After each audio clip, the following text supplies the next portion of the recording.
Reset. Hey, everybody. Mike Ippoliti here. I think that was the first time I've ever heard you choke.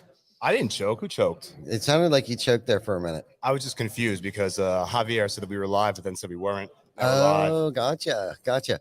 Where are we live from? We're live from Denton, Texas, SRC, Storm Restoration Contractor Summit. April Hall 2023. Let's get it. Let's go. And I'm Ty Backer, and this is my friend Mike Ippoliti. He's got his AK-47. He's all strapped up here.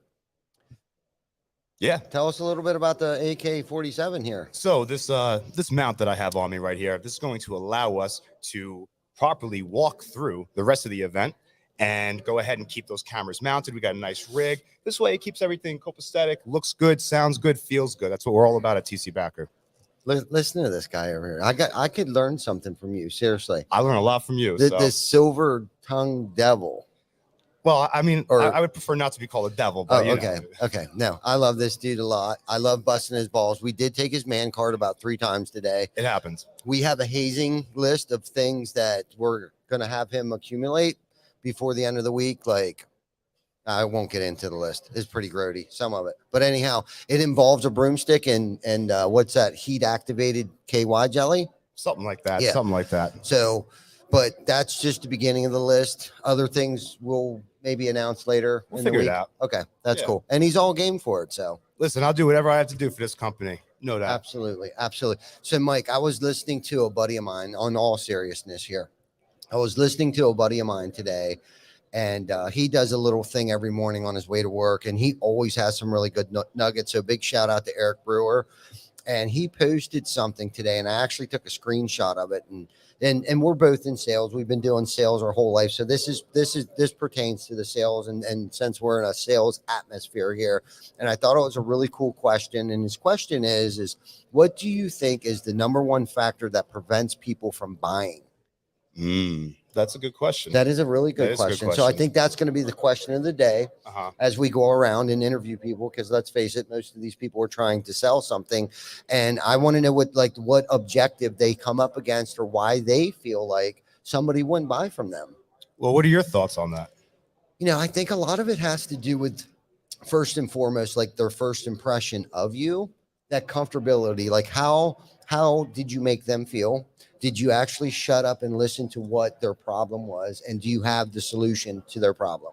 I definitely agree. I think that price also comes into play as well. I think so. A lot of customers are price motivated, but I think that the reputation, more importantly, is what's going to hold that through. Yes and no. Under some circumstances, I feel like maybe if they're trying to sell their home in 6 months or something like that. But I think really the worth versus price.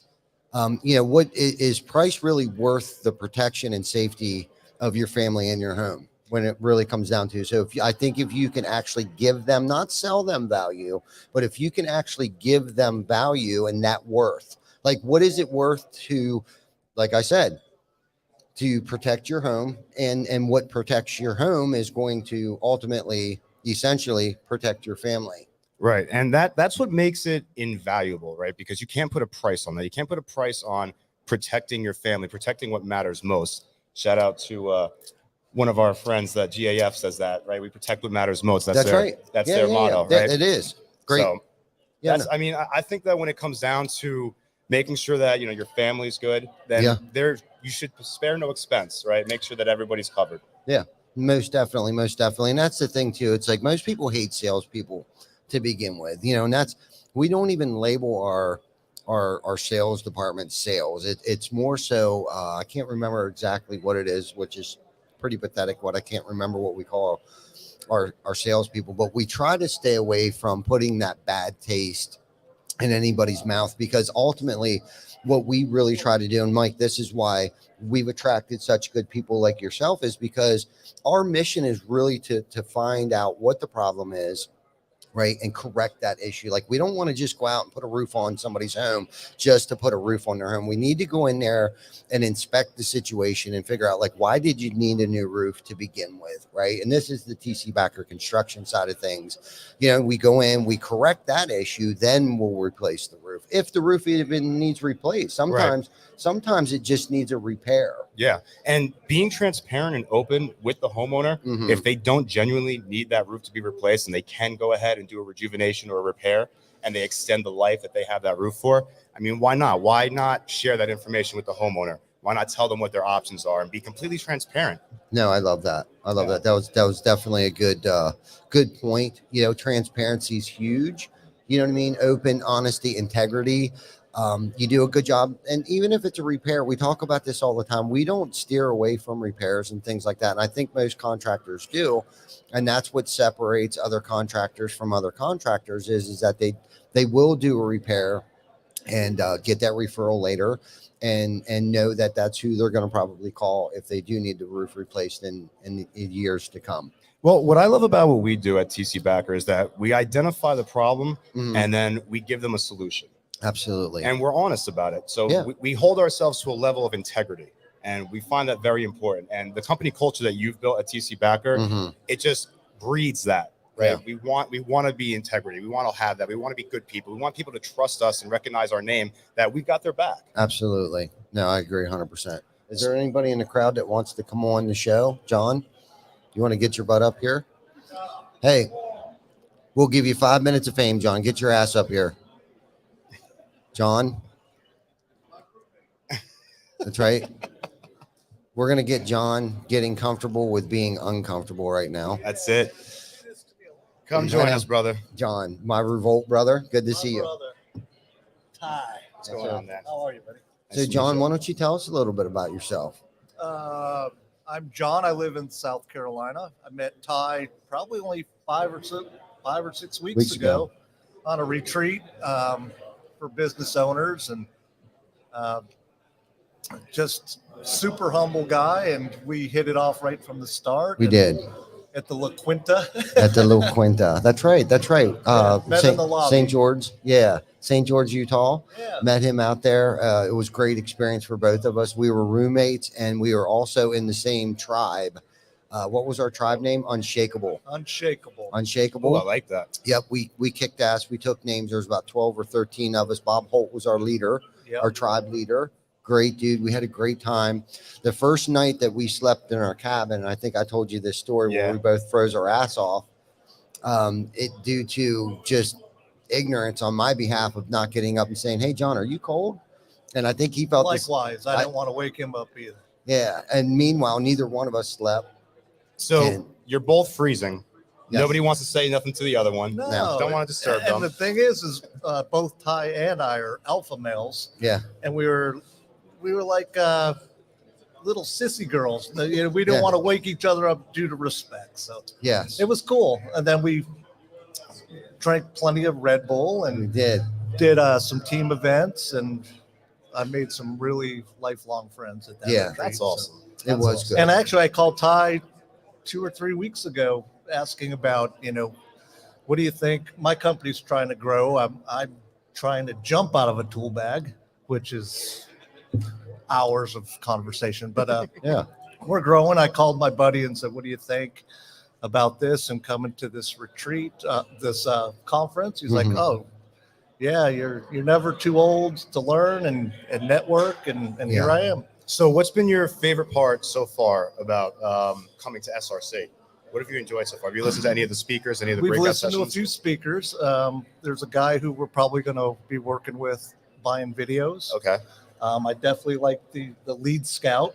Got some information on that. So any advantage we have is great. The Charleston market is saturated with just absolutely huge roofing companies that destroy me. Right. So we're making our living being a Trex contractor. We build a lot of decks. We do screen porches, which is another obstacle because work goes really well when I'm on the job. Mhm. It doesn't go very well when I'm not on the job. So Yeah. we're Yeah, trying. That's the hardest part, John, of being an entrepreneur is letting go and delegating responsibility to other people. Yeah. And I feel like you're on the right path because I see you investing, right? The most important investment is in yourself, Right. right? So you invested yourself at the Revolt retreat. You opened up like nobody else really did there. And being our age, a little bit older than most people that were at that retreat, we have to like almost give in to win. Right. You know, give in, put our guard down, like you said Oh, earlier, yeah. alpha male. Like, I don't need to know everything here. You know what I mean? Kind of just put your guard down, open your ears, put the cotton in your mouth, pull it out of your ears, you know, and just really take in what's going on around us. And I think we both were able to do that. And I think you asked me, why do you keep coming back here? I did. Yeah. And about 3 hours later, you came back. You were like, I see why you keep coming back. Absolutely. That was day one. Well, yeah, day one. I said, Ty, you know, your company, from what I see, not knowing him really, you know, you got it all together. So why do you keep coming back? And he's like, it's the brotherhood. It's you're always learning. Mhm. And I agree. And then, you know, being that I've done everything for 36 years, it's hard to walk away from certain things, because actually I listened to your podcast with Heather yesterday, Yeah. and you called it not an entrepreneur, A but solopreneur. yeah, and that's definitely right where I'm at. Yeah. So it's tough because I don't have the right team, Mhm. and I've kind of somewhat touched success for a brief period. We made a lot of money in a short period of time, and then I chased the storm all the way through Carolinas, and yeah, it imploded. But I got my wife out of the whole deal. Yeah. So There you go. There That's you go. it's all good. Yeah. So, No. Let me ask you a question. What you mentioned Lead Scout. Yeah. Is there any other systems or processes that you've been looking at or you're trying to implement within your company? well, we're doing Job Nimbus. Okay. We've just started with them. So actually the rocks that they talk about, Anne Marie's job is to have Job Nimbus perfected by the end of March, because we have to really key in. That's our lifeline. Yeah. And we can't survive on stick-em notes. Right. Yes. Yeah. And assuming I called and assuming she called and we're in sync. And that's one of the obstacles we face as a small company and a husband and wife team. Yes. We have to have that separation at the end of the day. The phone has to be, we're done. We have to be done. And Yes. we have to have our life together. Mhm. So I For don't sure. like talking about work, and she wants to talk about work when I get home. And Yeah.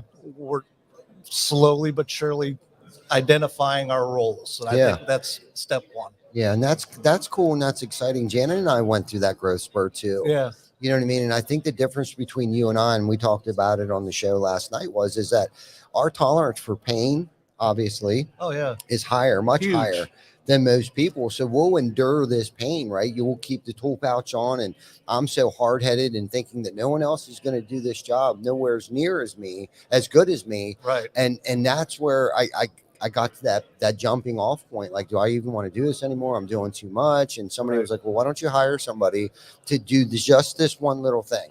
Right. And to come to find out, it was what I thought was a part-time job actually turned out to be a full-time job. Like, I'm doing 12 full-time jobs Right. at No, this I point in agree. time. And I'm screaming, we got to grow, we got to grow, we got to grow. But like, I'm the bottleneck, and I couldn't figure out, like, why can't we grow anymore? Well, there wasn't enough hours in the day Right.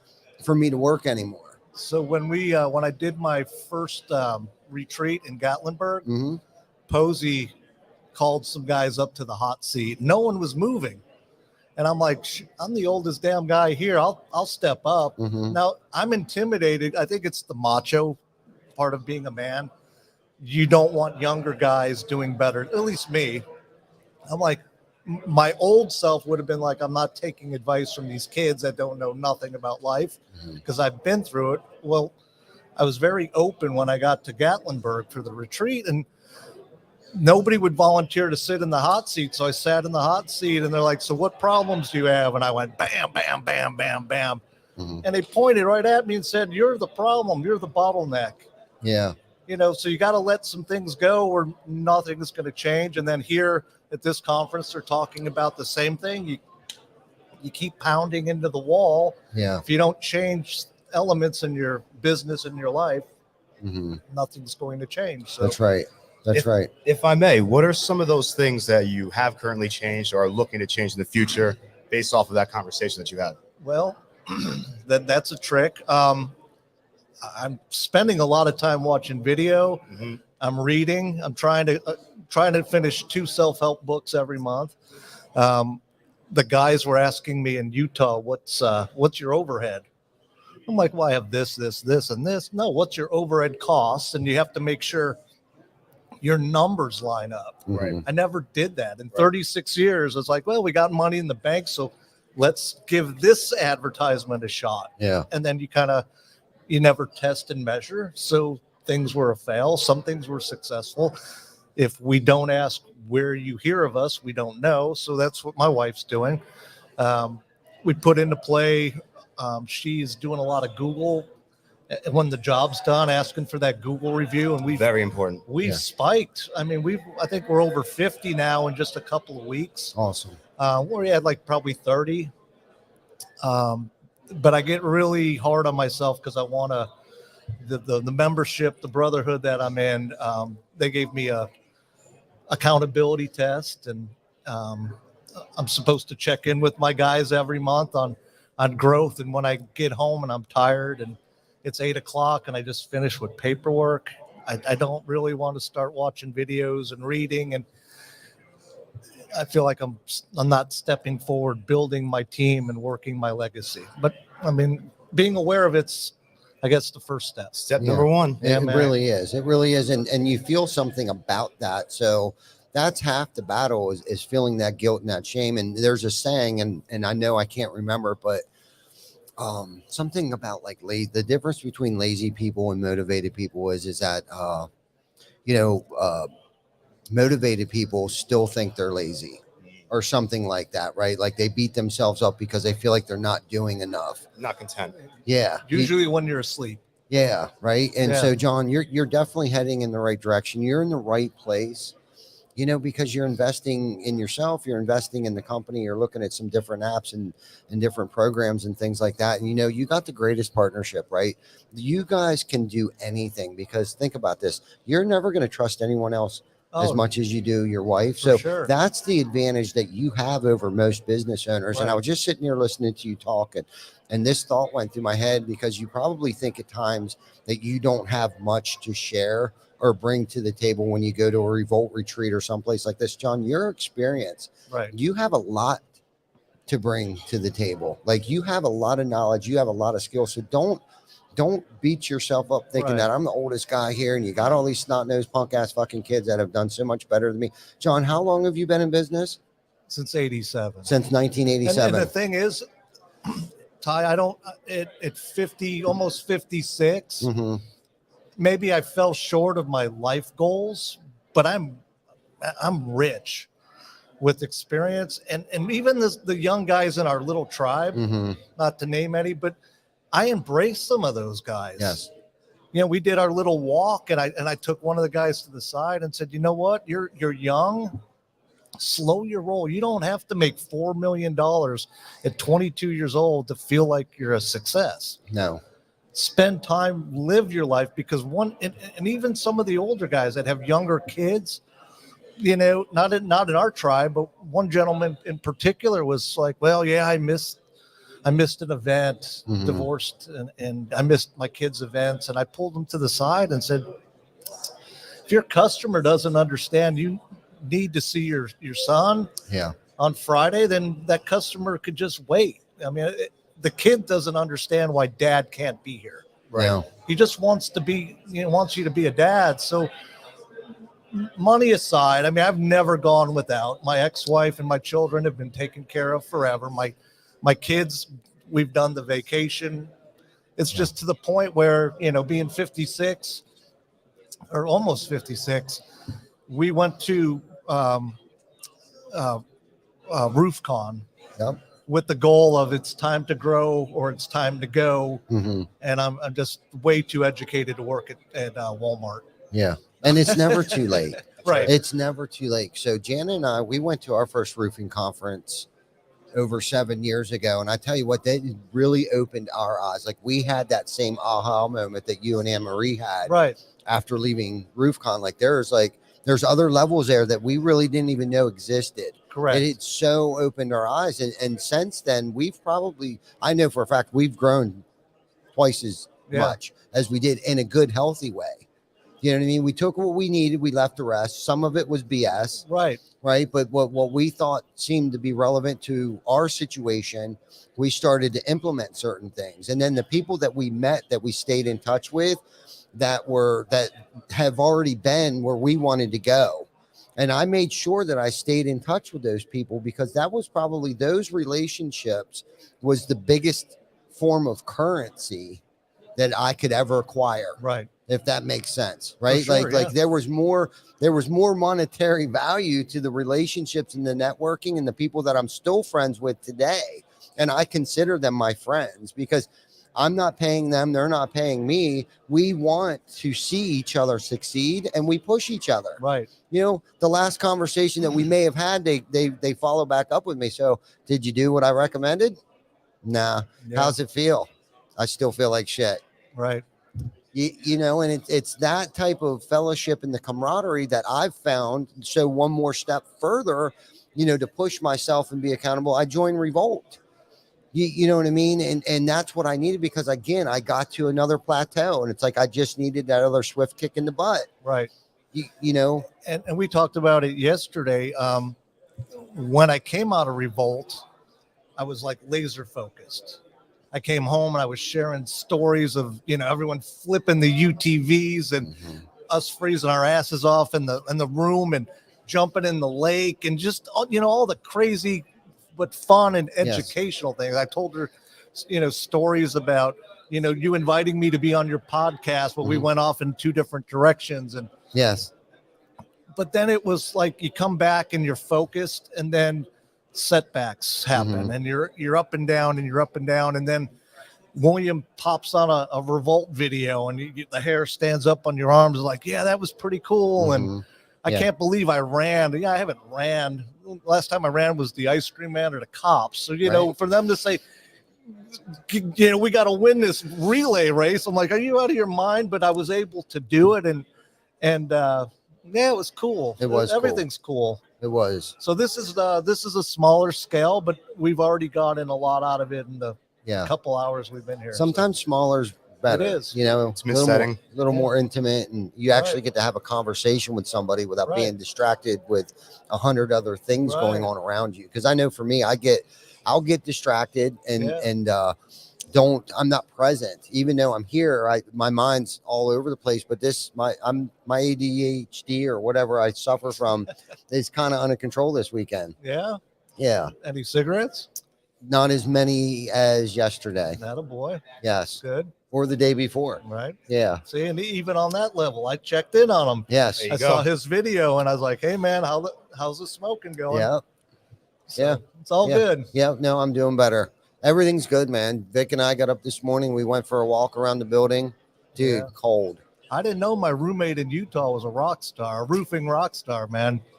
You're a legend. Thank you. He definitely is. Really, He's a definitely legend. is. The living legend. Not really. Just consistent. That's all. Well, that's all you ask, right? Yeah, that's it. Yep. Hard work and consistency. You can do anything. And on that note, right, so now I'm going to tell you where the benefit of where you're at is. You're getting started up with your new CRM system, right? Yeah. So this is going to allow you to put in process the systems that you guys want. So as you continue to scale and grow, the people that you bring onto your team, they'll follow the process that you already have built. It's a lot harder to get people to transition over when they've already been in an existing environment.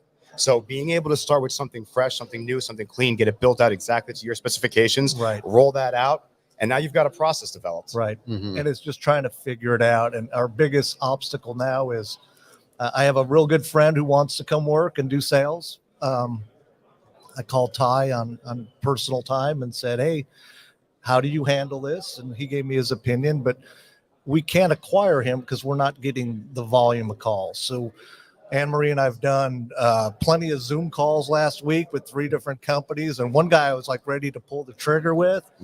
And she's messing around on her phone. I'm like, will you pay attention? She's like, this guy's full of shit. And his company was full of shit. And he had terrible reviews.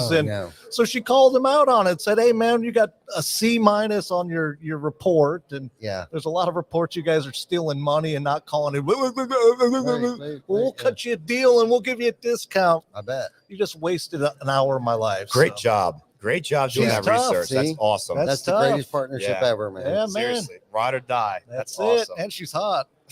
There you Man, go. there you go, brother. Hey, Set. that's a plus. See, I could say that and not get sexual harassment. Right? That's right. That's that what felt I'm good, saying. didn't it? That felt Higher, good. higher close. That's right. He's proclaiming it off Listen, the rooftops. I love it. That's it. Hey, Mhm. Todd, let me bounce this off of you. In the elevator this morning. Yes.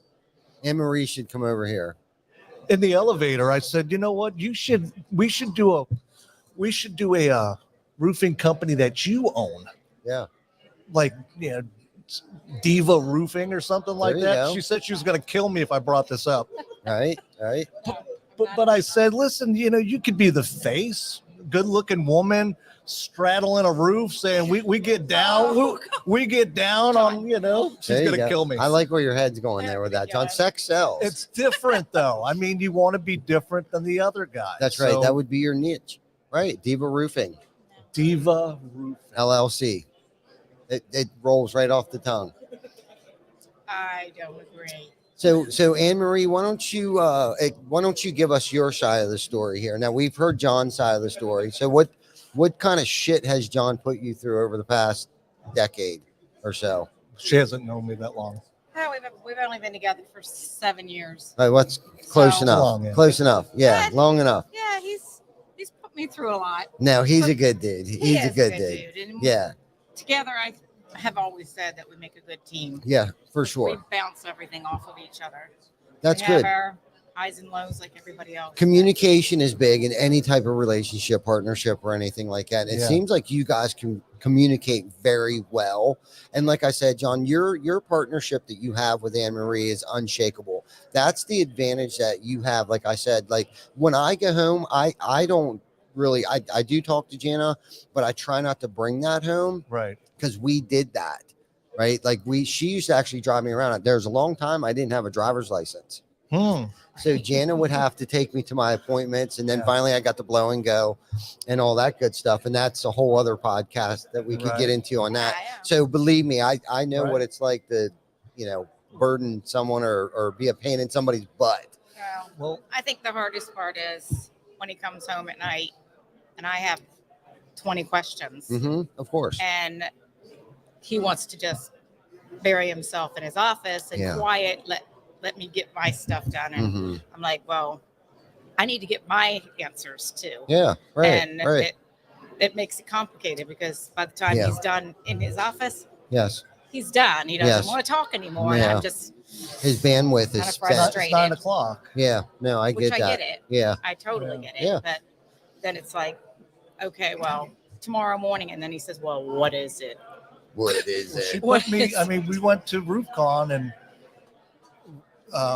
what was that young lady's name? Fiona. Fiona was talking. They were just having girl talk, and Yeah. she's like, "You need to join the women's group," and a lot of benefits. So Yeah. we walked away. We probably saw your Yeah. thing. We didn't even know you at that time. Yeah. And she said, "Listen, I want you to really consider doing this," and I didn't want to spend the money. hmm I mean, I got my exit plan. I'm ready to hit the door. I don't know what I'm going to do, but I can't make the money that I make. Yeah. And she's like, "No, I really want you to do this," and supported me. Yeah. So then I did the ultimate crazy thing, and I go to Gatlinburg, way out of my comfort zone, hmm not knowing anybody Yeah. but Marcus. I met Marcus for a brief moment, and I knew Hunter for just a few minutes. Yeah. So I was nervous so about the whole nervous, thing. man. I got there and I didn't know anybody. And then JP was the first guy I met, and he embraced me and was just awesome. And it seemed like everyone that came in right after was awesome. Yeah. And then it's like I got there early enough to get my own room in the basement. But Utah was a totally different thing because I've seen video of like, shoot, I'm gonna have to sleep in a room with somebody. I don't know anybody. Yes. I snore. I have Yes. sleeping problems. I got Right. anxiety, and then they Right. put me with you, Yes.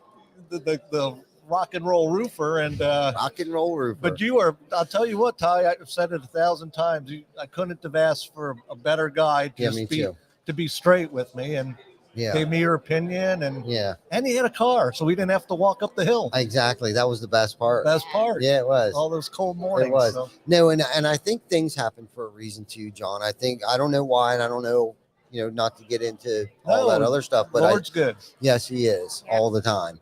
And I believe things like that happen for a reason, and we were put in each other's lives for a reason, just like you guys met. Absolutely. You know what I mean? And that's, we're only as good as those we surround ourselves with or affiliate with, right? Exactly.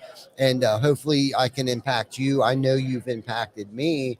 And Well, like you I said, definitely have yeah. impacted him. well, and me as well. I mean, we talk about you all the time. Jan, I told Jan all about, the time that we had and the talks that we had, and it was just, you were very encouraging, John, and even throughout this whole Fearless 44, you checking in on me to see how I was doing with my cigarette smoking and stuff like that.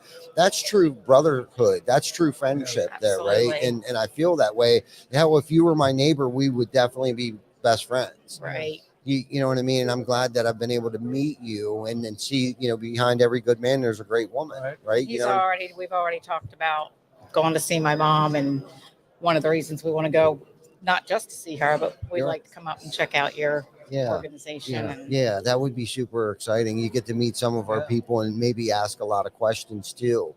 And on- after Revolt, Yeah, Anne for Marie's sure. like, you know what? You're different. Because I was a lot calmer and I was more focused, and I would take my John time. I try to do my 30 minutes, 45 minutes just for my self-help, yes. and then spend 30 or 45 minutes on company growth and doing everything that Hunter has laid out. And no regrets. Yeah, Not at no all. regrets. No. Me too. Yeah. Me too, for sure. Me too. Well, this has been a great episode, man. John, thank you so much. Anne Marie, Yeah. you're a baby doll. You're a lucky man, John. You're a lucky man, I'm dude. lucky too. No doubt. You're right. No All right, doubt. buddy. John's a great dude. Thank you guys so For much. having us. See ya. And Thanks, that Seth. will conclude. Keep it rolling. Ippy, the gift of gab, wants to get back on here and say something. Well, we're going to introduce one of our new guests. We're just going to keep it rolling, right? Why not? Sure. So we've got our buddy Jacob with Tree Guardian. Oh, Yeah. Yeah, Nice. man. You coming, bro? he's coming. So Tree Guardian, I'm going to let him explain what they do. Tree Guardian. Tree Guardian. Yeah. Nice. It's awesome. I think I'm friends with this dude on Yeah, Facebook. what's up, brother? How are you? I'm blessed every day I'm breathing. my dude. Absolutely, man. Have a seat, brother. Yeah. Make yourself Man, comfortable. y'all got the coolest booth out here. I'm Thank telling you. Thank you very much. Telling you. Yeah, thank you so much. So, with Jacob, right? Yes, sir. Jacob, that's my son's name. Okay, Yep, great name, a good biblical name. name. If you really want to, that's dig it. We deep like down. the one that means Israel, not the one that means trickster, though. There you go. Right? Yes, there you go. I never didn't even know that, but yes, thank you for saying that. Yeah. So you're in the tree business. I am. So we're basically the largest rapid response tree service in the country. I own 5 grapple cranes, Wow. all remote control. So basically, we get out there days before the storms even hit, sit there, ride the storm out with the community, and then after it's done, we're cutting when the wind's still blowing. Wow. Right. So it's blowing 60, 70 miles an hour and I'm pulling trees off the house. Wow. Right. So speed to market's everything, right? Yeah, absolutely. We're the guys that help the roofers get on the roof faster than anybody else. Yes, I've seen a lot of your videos. So do you work a lot with like the power companies and things like that? Like, do they call you or I mean, they do from time to time. We're more of a residential and commercial. okay? And we did that on purpose because I've worked for FEMA, I've worked for the government. We've done all these paths trying to figure out what's the most profitable, right? Right. It's everybody's path. Of course. And how do we get paid faster? And the government stuff is not exactly the quickest, right? Yes. It's great money, but we found that the commercial and the commercial real estate and the homeowners going through the residential stuff, Yeah. there's just more volume there. Yeah. No Right. doubt. So you wanted to bring more value to the neighborhood. Correct. At the end of the storm, man, the reason why like all our cranes are named, we have Hulk and Hoss and all these different cranes, and we got a great network of friends across the country that have the same type of cranes. Yes. And the reason why we started naming them and putting all these little things on there is because when you go to a homeowner and they have a tree laying on their house, what are they, man? They're depressed. They're Yes. sad. It's rough. It's a rough feeling. So we want to get them out of that feeling and make them, smile a little bit. The kids love Hulk. Here Hulk's comes the- Hulk. Oh yeah, Hulk comes Hulk pull the will be tree here in an off. hour. Exactly, man. Yeah. So we got the air horns and we got all that other stuff. Yes. And it's just about the client. I want the client to be the most important thing. We're going to get paid. Yes. Right. And we're going to do our job and everybody's going to be safe. But at the end of the day, when we leave, if we Yeah. could have made a 10-minute impact, Yes. that makes a big difference. Yeah, for me. man, that's a lot of value. And we were just talking about value and worth, and is it worth the price, right? And yes, why is it worth the price? Is because it's worth that smile that you put on, That's right. your client's face, or for a husband who has to pay the tree service to come out. It's worth the price because you're keeping your family healthy and safe. Yeah. Oh, You know what I mean? So there's a huge difference in worth versus price. that's it, man. Look, and you ever heard the old saying, cheap ain't good and good ain't cheap, You right? can't have them both in the same No, sentence. you can't. You can't. But we try and put together a speedy delivery, the safest products. And then at the end, we don't even charge. Like we'll finish cleaning up the yard. Mm-hmm. And because when I leave, nobody remembers one thing I cut. They might remember the cranes and how cool they are, Yes, but they remember how we left the property. And it goes for roofing too, right? of course. They're going to remember if you left a nail in the yard and somebody steps on it, right? Absolutely. So, running that extra run with the magnet really helps. Yes. So we're trying to get with the roofing companies. We've done this in the last 3 years, really gotten inundated with y'all and basically figured out a way to how to make you guys more efficient Yes. by getting there, getting it done, and getting out of your way as fast as possible. And how we do that is with these $1 million cranes. Yeah. No, that's huge because I've watched it. I've actually followed you for quite some time. For some reason, you don't show up as much as you used to. Facebook algorithms. Oh yeah. So, but when there was a huge storm, and I don't remember which one it was, and you were posting stuff on Facebook, and it looked like you and your team were having a really good time. Like your fellowship and the camaraderie that you have, your culture. That's right. At your company seemed really cool, and it was like, man, if there would be another business that I thought that maybe if let's say I didn't get in the roofing business, a tree business, because you made it look so cool. I mean, you really did, and I know it's not easy. No, man, it's the difficulty factor is there, the danger factor is there, Yes. right? When you're talking about guys, and don't hope nobody takes offense to this, but somebody that puts a piece of mail in the mailbox is a very valuable person. Yes. But it's not really a super fun job or a cool job. Whereas the guy that gets to go blow up cars for a living, it's a little bit more exciting, right? Yes, right. So, Yes. but you're right. Like Hurricane Ida, we were doing all kind of stuff. I was pulling cars out of houses and Yes. boats and all kind of stuff. Yes. Ian, we've got Ronnie and them came over there, did all our skid steer work, right, and used all the stuff, and we had to rip apart Bentleys. The owners gave us permission. You know what I mean? So these are the things that my guys get to do in our culture. You said it right. Like we try and have a nice, fun culture, but number one thing is safety. I'm not bringing anybody home in a body bag, and I don't want anybody hurt. But at the end of the day, we want to have a lot of fun. We want guys to understand that this is a job, but we can actually smile while we're doing it. Yeah, you know what I have mean? a good time doing Yeah, it. why not? Yeah, You know? Yep. Well, I got videos of us pulling, cars out of houses or cars out of buildings after Hurricane Ian. Yes. And who else gets to do that, right? Yeah, You know what I really. mean? You remember growing up and having the remote control cars. Yes. Now I just have $1 million remote control car. I love it. I love that, man. That's good stuff. And where do you get these things specially made? Because I would imagine that you can't just go to a dealership and buy $1 million crane. No, I mean, they are specialty made. There are dealers, Mhm. right? There's a few different brands. We use BIK and we use Jekko. Our Jekkos are two of the only tracked mechanized cranes specifically designed for tree work Okay. in the country, right? Our BIK 126 Hulk is our famous guy. Mm-hmm. He reaches out 126 feet, right? And has a grapple on it. It can literally just pick trees apart, cars apart, buildings, whatever you need without putting a man in danger. And then I've got the big guys, Hoss, he reaches out 170 feet. Wow. Right. So it's really fun. Our operators love it. We're just trying to change the industry in a way that where we can work with different industries in manners that make them better too, not just about the money. Yes. You know what I mean? Right. Yeah. No, more efficiency. That's right. That's And right. you mentioned that because think about it, if there's a big tree on somebody's home and you're local or you're there, right, close by, and somebody you can come up and just pick the tree off the house. I mean, it would take a tree service company, a typical mom and pop, Oh yeah. like Look weeks to clean that up. Oh well, yeah. And listen, there's lots of guys out there with stick cranes. Stick cranes have a very valuable purpose. They have a lot more lifting capacity. They're stiffer. The big giant root balls and the trunks and stuff like that.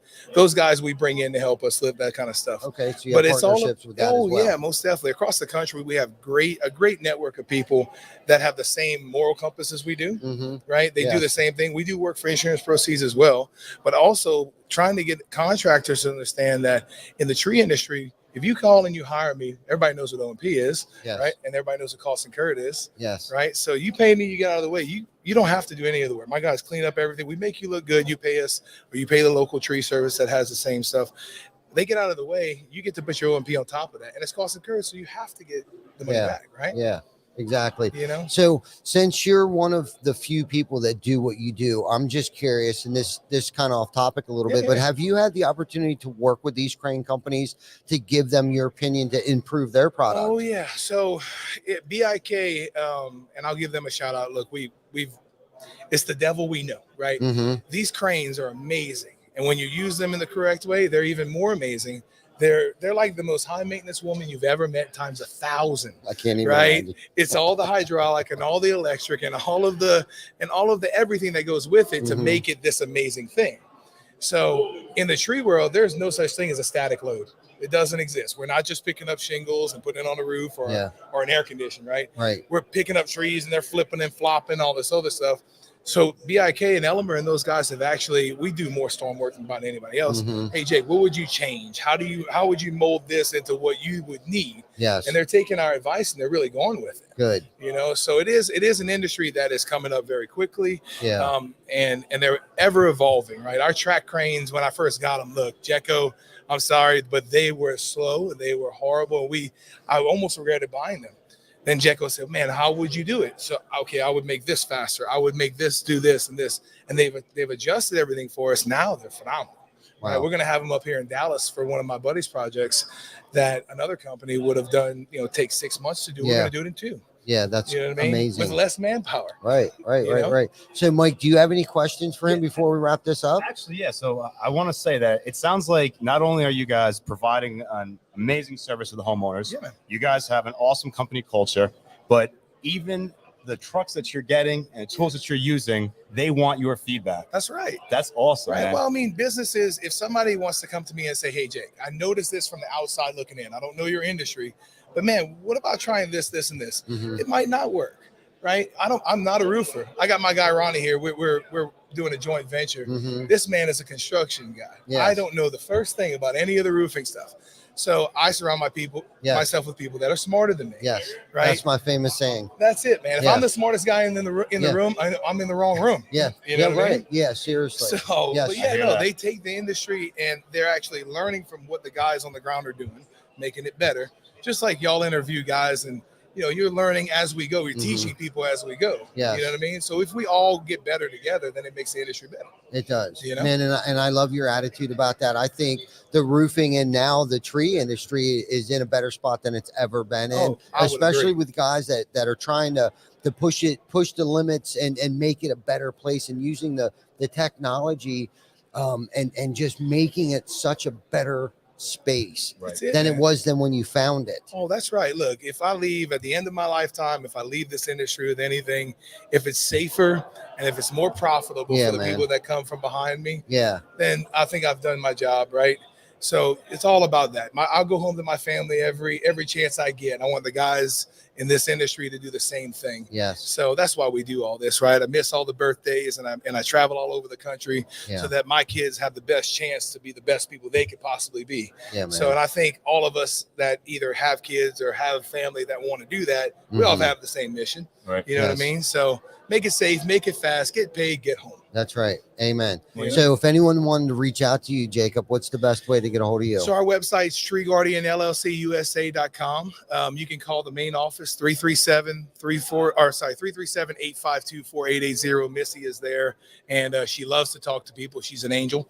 My wife is also in the background taking care of all the paperwork. So it's a family industry, man. Family company. That's awesome. I love it, man. So we can reach out and we're going to be nationwide. We're actually opening up in Orlando. We have a branch going to be in Jacksonville. We already have a branch in Des Moines, Iowa. So literally from Colorado over, we can be anywhere in the country with a crane within 24 to 48 hours. Wow. That's amazing. So $1 million crane. So, and you said the one reaches 170 and the other one reaches 160. So anything 126? inside of 100 and basically 170 feet, we can get to. That's amazing. Whether it's a tight area, we got the track cranes to get it, or if we need a big guy to reach over the top of buildings. And even better is now being part of all this roofing industry, TPO, man. Yeah. right? How do guys load TPO? I watched it for the first time this past storm, Mm-hmm. and I was a little nervous for most of these guys. Yeah. Right. We rolled up with our cranes with the grapples on them, Yeah. and picking up 2 and 3 rolls of TPO. Yeah. We loaded 45 10-foot rolls of TPO in under an hour, Wow. right? With Wow. one guy. One guy. That's nuts. No, that's an incredible So service. that's they another provide. niche too. Yeah, really. You know? Right? Okay, so what's the craziest thing that you've ever had to pick up? Like, was it a cow out of a rushing stream, or like what was? Everybody's favorite question is this, and I've actually got two.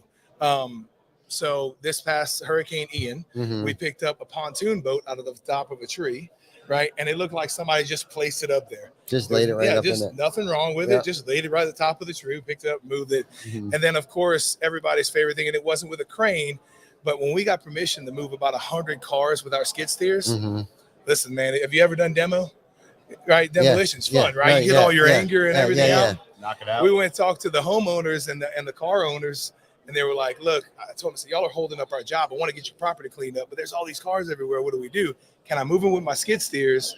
If that's okay, let me know. Mhm. He said, well, let me ask my boss. He went and go ask the boss, comes back and goes, of course you can. My guys didn't waste a half a second, I just bet. crushing all the cars, Mm. ripping them apart, and putting them to the side, you know? Wow. So we don't get to do it often, but yeah, right. man, that was probably the funnest thing I've done in any That does storm. sound I fun. bet. Right? Sounds I fun. bet. I bet. No, that's good stuff, Jacob. yeah. Thank you so much. For Man, I coming on appreciate here. you, brother. Yeah, thank you so much. Yeah, man. And We'll see keep y'all, up the man. good work, man. Thank you, man. Y'all Yeah. as well. You guys making are an crushing impact, it. bro. Yep. Keep doing what Yep. you're doing, brother. Yep, you too. Wow. Do we have anyone else? Who's next? Are Who's we good? next? We're gonna take a break because I'm gonna have to take a whiz here in a minute. All right. I'm gonna have to get suited back up like the Terminator. Yeah, sorry about that. It's all good. Yeah, you look great though. By the way. Oh, thank You you. really did. That was hot. You look great. Right on. You smell good. You smell even better, my man. Thank you, brother. And with that, I guess we're gonna wrap up for right yeah, now. yeah, we'll wrap it Thank up. you, everybody, for tuning in.